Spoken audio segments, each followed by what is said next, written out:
And that's continuation of part 2 of course 3, residential, and our next topic on page 42 is Ontario New Home Warranties Plan Act. So the Ontario Home Warranty Corporation, that's where you have a 7-year home warranty for structural. Okay. And so the warranty here, it says that provided to every vendor that's building a home. This is for defects, and then usually the first 12 months when you have a home customer service of a builder, will do your touch-ups for free.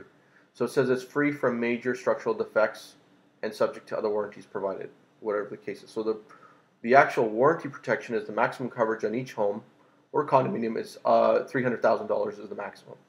Okay. So a max of $15,000 applies to the warranted damage involving environmentally harmful substances. So claims for septic are capped at $25,000. So if you have an environmental claim damage from harmful substances, that's $15,000 capped. Okay. And then if it's a septic issue, it's $25,000 capped. And then if it's condominium common elements, and that's where you're sharing, your common swimming pool and gym facilities and parking and tennis courts, that can be a total of $50,000 times the number of units. Or in total for Oh yeah, it's $50,000 times the number of units, but capped at $2.5 million. Okay. So that's a good home warranty for Yeah. condos. Builders are also required to pass on the warranties provided by any manufacturers, suppliers, and subcontractors that extend beyond 1 year. So if they put in appliances that have a 2-year warranty, they have to pass it on to you. Okay. Okay, so there's a 1-year warranty, which is the home is free from defects in workmanship, materials, fit to live, and meets the building code with no major structural defects. Okay. So not only do you get a 7-year home warranty, so that's for major structural defects, if you Yeah. see it here. And then there's a 2-year warranty, which is the water seepage or penetration through the basement or foundation walls. Okay. So if your basement starts leaking within 2 years, that's covered. Okay. Defects related to windows and doors, electrical and plumbing and heating, all within the first 2 years. Okay. Then you have materials in terms of detachment, displacement, or deterioration of exterior cladding. So anything on the outside. You have Ontario home warranty violations for health and safety provisions up to 2 years. Okay. And then the major structural defects are 7 years. Okay. So like say nail pops on your drywall, that's just not covered then. if a nail pops, Yeah, that's just like aesthetic, right? first year, it should be in the first year. That's workmanship. Okay, right. So you want to cover things like that. You want to look out for them in the first year and be very picky. Yeah. In the 2-year, you want to look out for your basement, windows, electrical, plumbing, heating, anything on the outside, exterior falling apart, things like that.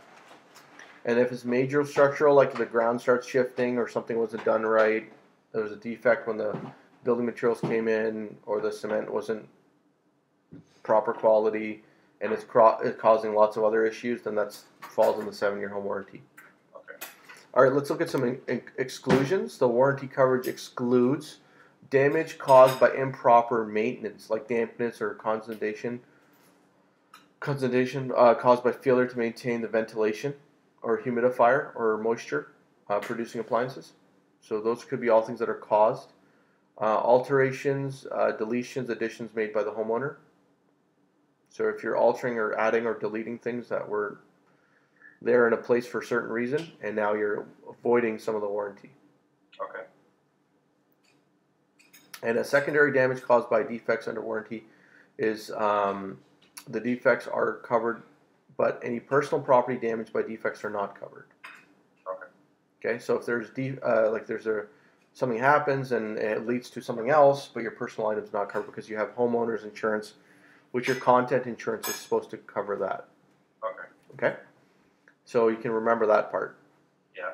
Okay. Defects in material, design, or work done by homeowner himself. So normal wear and tear as scuffs, scratches on the wall caused by homeowners, those are not covered. Normal shrinkage of materials that dry out after construction, like minor concrete cracking, popping out of nails, won't be covered. So it depends like what level it's happening to. If it's like 1 or 2, Right. probably not covered. But it depends on how long you're waiting. Okay. Like within the first year, they're going to still come and fix them because it's part of it, right? Otherwise, you can file a claim. Okay. Damage from floods, wars, and riots and vandalism, or any act of God. Okay. Damage from insects unless the construction did not comply. Okay. Damage caused by municipal services and other utilities, that's not covered. So if the bell box starts damaging your basement work, trying to pull up a wire, that's not their warranty. Bell's responsible. Surface defects on the work materials noted and accepted by homeowner at time of possession. So if you took the warranty and you saw a crack, say in the driveway, and you said it's fine, but later you're making a claim, they'll say, well, you already said it was fine before. Yeah. Okay. So you have to, at the time when you see it, you have to say that's a problem. I need it fixed. Okay. You got to point it out. Any warranties outside the Ontario Home Warranties Act, which are different warranties, it's not included by them. Okay. There's also deposit protection. Deposit protection is buyers are protected against financial loss, limited to their deposit to maximum $40,000 for freehold homes. The builder cannot or will not complete the sale. There is no fault of the buyer. The deposit protection for condominium is capped at $20,000. So remember that. So if I put $75,000 down and the builder goes under. Yep, 20 grand's protected for a condo, 40 grand for the house. Okay. So that's why you want to ideally put down these amounts or less. Yeah, and if I have to say put down the full, say 75, for example. You could do, say it's a freehold home. You could say I'll put $40,000 down now, and I'll put 35 on my closing. Okay, right. So you can protect yourself that way. Yeah. Same thing with a condo. You can say I'll put $20,000 down now, and I'll put down 10 at time of closing. Okay. And that's fine. Right. So excluded properties are temporary or seasonal homes, like cottages built on temporary foundations, homes built on existing footings, foundations or converted homes, homes that have been previously lived in or rented because they're old, they have to be brand new. Residential is properly held for investment purposes by limited partnerships, so those are not included either. Homes in which the contractor only builds the exterior shell and interior construction is done by homeowner, that's not included. Because it has to be completely done by the builder in one shot. Right. Yeah. Owner owning a vacant lot, contracting building of a home through subcontractors? No. And home purchase from a trustee or receiver, seek expert advice. Okay. So delayed closing is a builder's required to close on a certain date, and there's a warranty that can be attached to all agreements of new homes for delays. So he can kind of say, like, it can be delayed up to 6 months. So he can make you aware of it before you sign off and everything, too. Okay. Substitutions, the buyer is protected against substitutions or finishings. The builder can substitute any items that are not specifically included in the agreement, but only of items similar or better quality. Okay. So he can't undercut you with quality, ever. The agreement also gives the buyer the right to make the selections of such style of the kitchen, cabinets, and floors.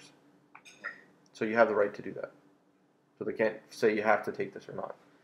If the builder can't supply the builder's choice of colors, they must notify the buyer in writing to make a new selection. Okay. So if you said, I want cherry wood, and they say, you know what, I don't have that, you're going to have to choose between chestnut and white or whatever. Yeah. They have to notify you in writing. Okay. If the buyer does not make a new selection in 7 days of notice, the builder can substitute with equal or better quality. So if you don't notify the builder back in 7 days, you can go ahead and just choose something that's similar or better. Okay. If the builder fails to give notice, he or she can substitute without the buyer's consent. Like they cannot substitute with the buyer's consent.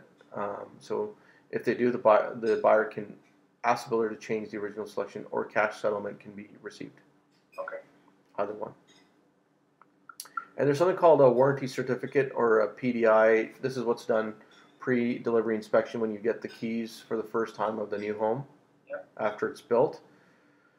So the PDI is done. You're going to sign off on it. It's a certificate from when the date starts from your 1 year, pretty much, for the warranty. Yeah. So you know the time that you get the keys, you got 1 year for everything. So the form enables the buyer to describe incomplete, damaged, or missing or non-operational items. So if your cabinets are sticky, floors squeaky, or the door's not shutting up properly, all of those things you can put down. And the sticker contains your warranty registration info and enrollment number as well. Okay. So it gives you like the complete starting package. Yeah. So the customer service standard is the homeowner information package. It's provided to you on the PDI date. It's done by the builder along with the buyer, so there has to be a representative from the builder. Does your walkthrough with you, and you do your checklist and mark off anything that you see. Okay. And you put little red tape or little marks of tape or something, and then they fix up every item as they go along. Okay. The warranty service rules, you'll request the warranty service, and there's a time frame for the builder to respond. So you'll say, like, I've marked up these 15 things in this home. The builder will say, okay, we have 45 days to complete it. Okay. So they'll give you the time frame so you're aware of the service time. The warranty review, the builder requested, is where the procedures where the builder takes our original request regarding the warranty dispute and between the buyer and the seller, and then they just review it and reconcile it. Okay. Okay, so that's your Chapter 6, Part 2. I'll stop this video now.